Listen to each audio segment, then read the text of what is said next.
Hey everybody, glad you're here. This is the Chase Squirrelson Show, and I'm your host, Chase Squirrelson. And if you're listening right now, you're exactly where you're supposed to be. Today's episode is one of those conversations that starts simple and then goes somewhere interesting. So let's jump in.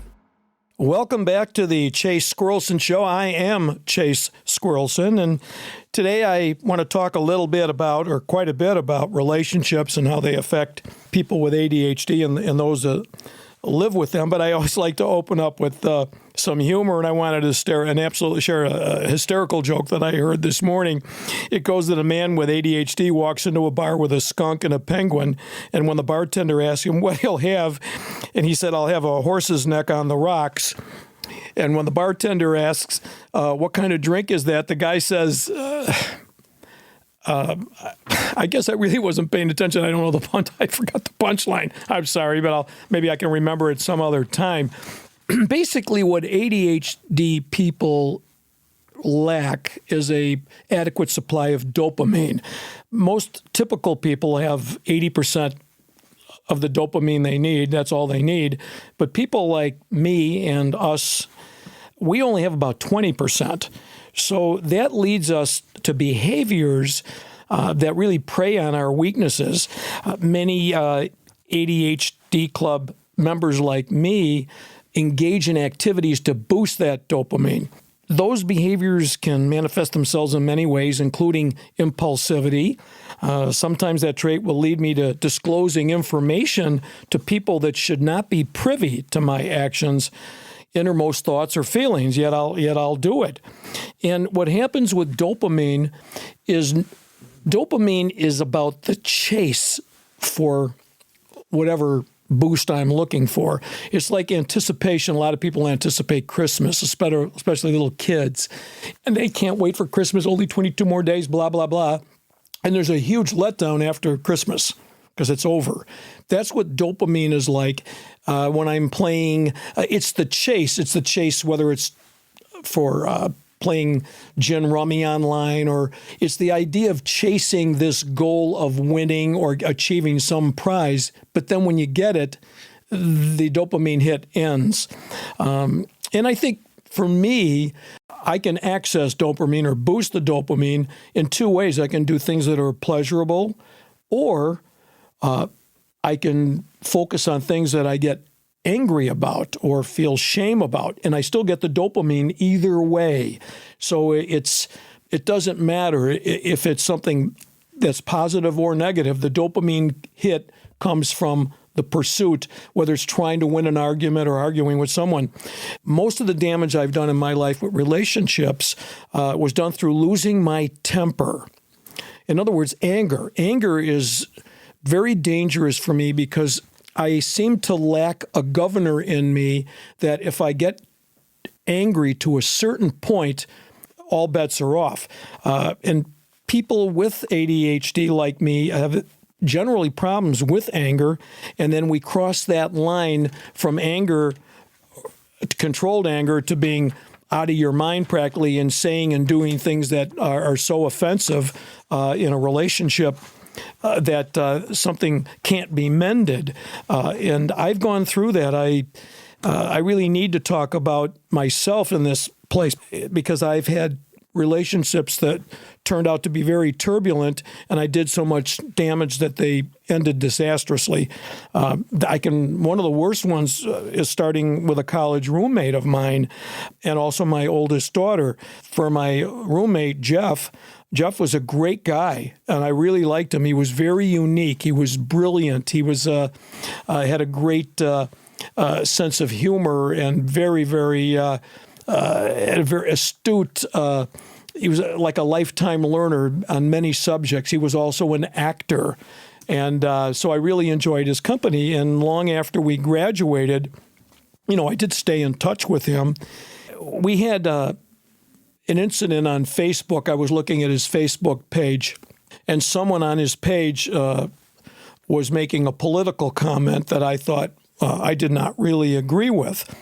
And so I started to argue with that person, and I really was very insulting. And I should never talk about politics because I tend to get too excited about it. And so I was, without thinking, I ripped into this person on his Facebook page, and he admonished me. He just became very upset with me. And instead of saying I was sorry, I launched into him saying things that I never should have said and really hurting his feelings about maybe what some of our other friends were saying about him in college, stuff that was really mean. And there's no way I could take those comments back.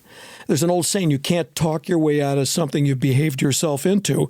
And he has never spoken to me since and has blocked me. And this is a guy that I really considered a good friend. Even worse, right now I'm in a situation where my oldest daughter hasn't spoken to me since last Christmas. The same thing. I said some things that I should not have said, even if I really thought they were true. You don't have to speak every thought you have.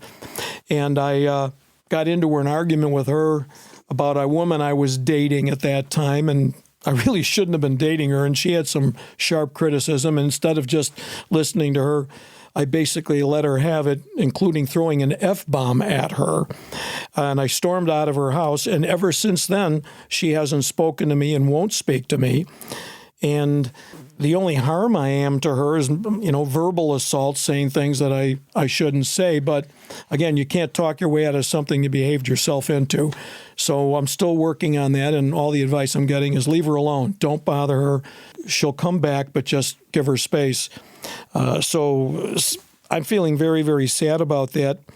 And I learned a very painful lesson that I have to have a governor in me that senses that I'm starting to get angry and I need to tone it down. And I even have that with my partner. If she says beep, beep means she's sensing I'm starting to go somewhere that it's not going to end well. And in talking about relationships as it affects people with ADHD or vice versa, I would be remiss not to bring somebody who actually knows what they're talking about and is an expert in the field. And I've had a lifelong friend of mine, Dr. Rex RambledOn. Dr. Rex is a noted author, and he's currently a bestseller, The Time I Misplaced Us.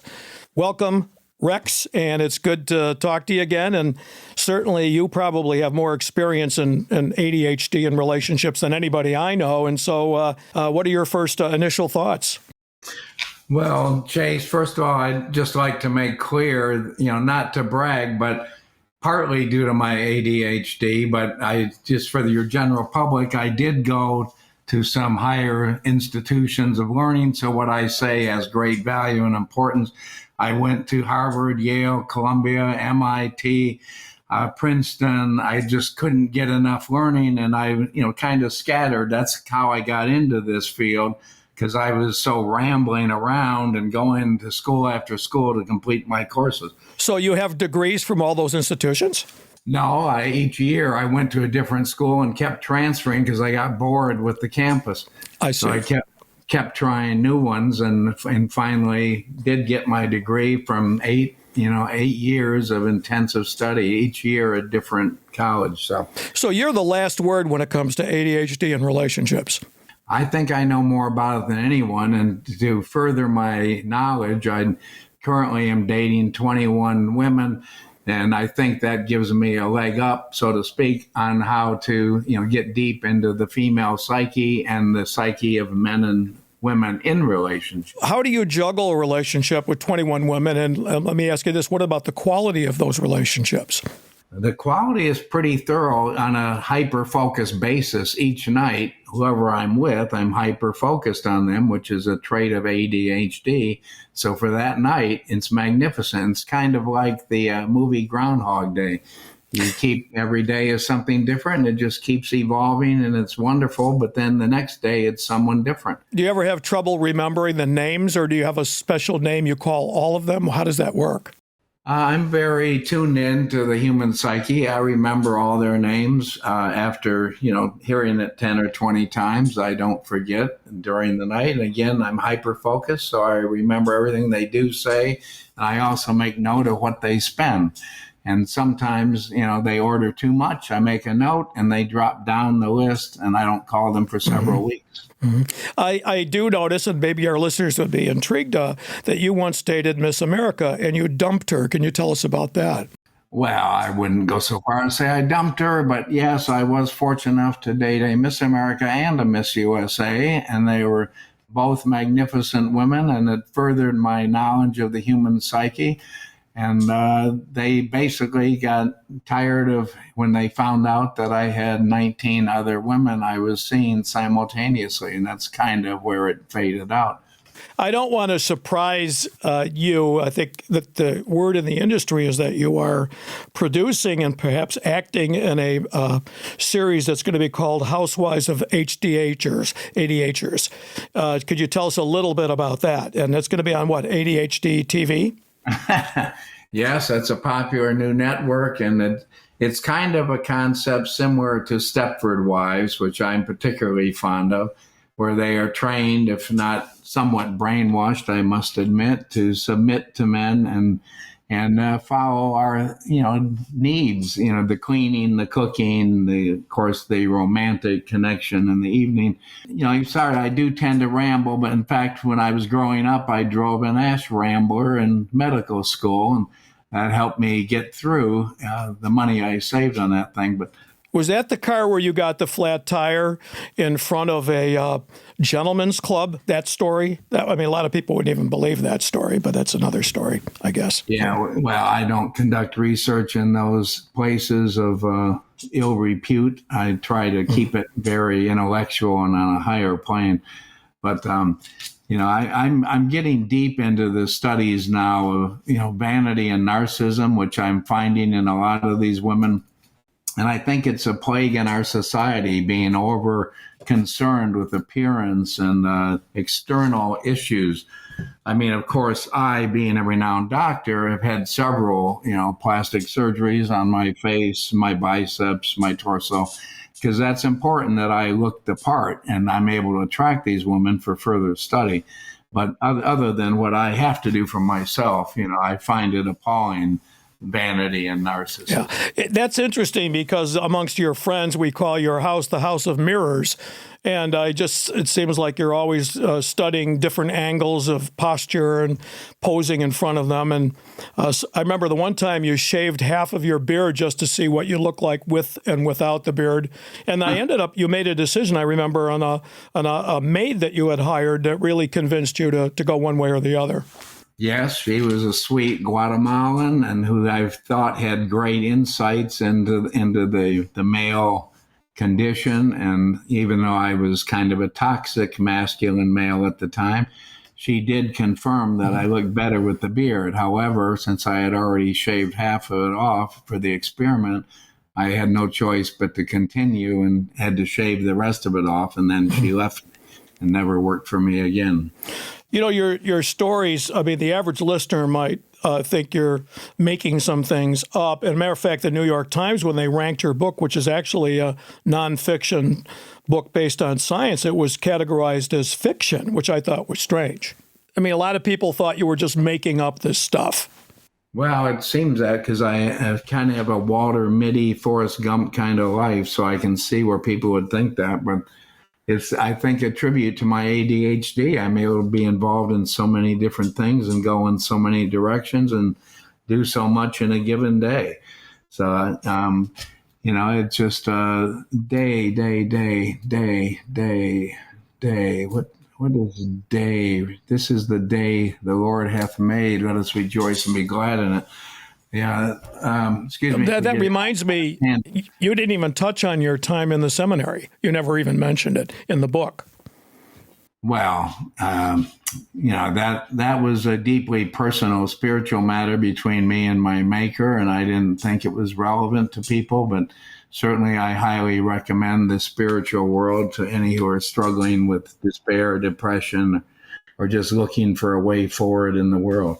It reminds me of the story you once told me about how you discovered honey in one of the pyramids in Egypt, and I think that it's relevant to this topic. Well, I think you're getting off on tangents and, rambling too much. I try to stay focused on the topic at hand, but, I think that was an earlier episode in my life that doesn't warrant intense discussion, but all I remember from that is thousands of bee stings when I went into the pyramid to try to ascertain what was happening with the honey. And I guess I took too much of it out, and they came after me. What I was impressed, a lot of people won't believe this, but you did not speak Egyptian, and yet on the flight over there, you became actually fluent, and that shows what kind of intellect you have. Well, I've always been fond of speaking in tongues. It's a gift that came along out of the blue when I was growing up, and that's when I realized I was something special, someone special, and probably would be one of the foremost scientists and leaders of the world itself. Yeah, and I think a lot of people wouldn't realize this, but your language spoken at home when you were a kid was Pig Latin. And I wonder if that's really the source of your ability to absorb different languages. I don't think so. When I was a child, there wasn't much to say. We just went about our tasks and chores, and occasionally, in school, we had a course in French, a course in Spanish. I learned 2 or 3 words in each and put them all together and came up with my own unique abstract alphabet, I think. I find it interesting the way with relationships, especially, you're able to converse comfortably with, an Elon Musk, and you can also talk to the local roto-rooter guy that comes to the house and fixes your toilet. It's amazing how you can relate to people. Yeah, I find that golf appealing and important, that we be able to deal with the little inconsequential people as nicely as we do our friendly neighborhood billionaires. Of course, I prefer hanging out with the billionaires due to the perks and the private jet trips, but I have nothing against my roto-rooter man, of whom I would be lost and up Schitt's Creek without him. I think, does that have anything to do with the 3-ply toilet paper that you use? A lot of people use a 1-ply. That's a lot better for flushing the toilet. Yes, I remember during a couple of election cycles ago, some lady, congresswoman, literally wanted us to use 1 sheet of 1-ply toilet paper to ration it. Might have been during COVID as a way to preserve toilet paper, but unfortunately it seemed a little messy of a concept. So I don't think it ever really picked up too much steam. Well, the next question and the final question, and I know you have quite a canon of advice that you can give people about how to not only cope with people with HDA, but how to manage ADHD so you're not considered a social pariah. Is there any main suggestion you can give to us with ADHD or people who have to put up with us? Anything comes to mind that if you could only give us one message, what would that be? In terms of coping with ADHD? Both ways, as either having it or having to cope with someone who has it. Well, coping with someone who has it is incredibly annoying because, they come into the room, they turn on the TV, then they notice that there's a pencil on the table that shouldn't be there, so they go move it. While they're moving it, they have a thought about an idea for their campaign that they're working on, so they go write it down. And while they write it down, while they're over at the desk, they notice the light bulb's burned out. So they stop and go find a new one and replace it. And once the light comes on, they notice that there's a dead cockroach on the floor that they hadn't noticed when the light was off. So then remove that. And it's just exhausting by the end of the day. And they've done so much and so many little things, they just can't focus on any one thing. But at the moment they're doing one task, they're hyper-focused. But it just takes you from breadcrumb to breadcrumb. Everywhere you look, you see something else. Oh, the blinds, they should be a little more 1/8 of an inch to the right. And the carpet, is that a spot over there? And the plant that has little brown leaves at the end. We need to snip those off. Well, I just heard the people are saying we have to evacuate the building. Apparently there's a fire drill. But it was really, really wonderful talking with you again. And you shed so much light on so much that a lot of us are just going to be shaking our heads trying to process what you've just said. Yes, and just I urge people to just stay focused. That's my advice, and I think I'm a living embodiment of that. Just stay focused, and that's I think the scientific algorithms I've been working on lead one to conclude you must stay focused, and that's what makes me a legendary figure in the medical world. And Rex, thank you. We look forward to your new book, which will be coming out shortly, is titled "What Did I Just Say?" And I look forward to talking to you again. You'll be a regular visitor, and have a wonderful day, and I hope you find your way home. I shall, and don't forget it's Dr. Rex. I'm not merely Rex. I'm proud of what I did to earn that title. Thank you, Rex. Really appreciate spending time with us today and sharing your voluminous experiences in life, especially as it relates to ADHD. And one thing I was thinking about in closing is I always like to provide some take-home value for my listeners. And I came up with an acronym. And the acronym is the word HAPPY. And what that means is the H is for humility. Be humble when you're speaking to someone, especially if it's a serious conversation or something important to the other person. Be humble. Be reverent. Make that person feel that he's important to me and what he's saying is important to me. And that's where active listening comes in. That's the AHA, active listening. Reflect that you are listening to him, leaning forward, imitate his body language, nod your head, sometimes maybe repeat what he just said, but be very focused on what he is saying and treating it that it's vital. Let that person know that what he's saying to me is not only interesting to me, but I think it's important. The first P in happy is pause. That means pause until they finish. One of my problems is I can be a chronic interrupter, and there's nothing more rude than that. And so working on pause. Don't just wait for him to finish, or him or her to finish what they're saying. Pause. Reflect. Maybe repeat back what you heard that was important. And then if they ask a question, that's the next P. Pause again. There's two pauses. Pause before answering. Pause before answering a question. Allow the person to see that you're thinking about what he said. You're giving it weight. That's it shows reverence that you care about what he just asked you and you're thinking about it and you're coming up with an answer that will be helpful. And the final letter in my happy acronym is Yearn. Yearn for understanding. Make it a goal to try to truly understand that person who's speaking to you, that's sharing some part of his life or an experience. Yearn to understand him, not to make yourself be understood. The first thing is to make that person feel understood and even get into agreement. I find that, and I use this now, if someone disagrees with me, then I disagree with me. Maybe there's something I don't know. Maybe there's something I don't understand. So just because I disagree with something doesn't mean I'm right. Try to make sure that I truly understand what he's saying and reflect back what I heard.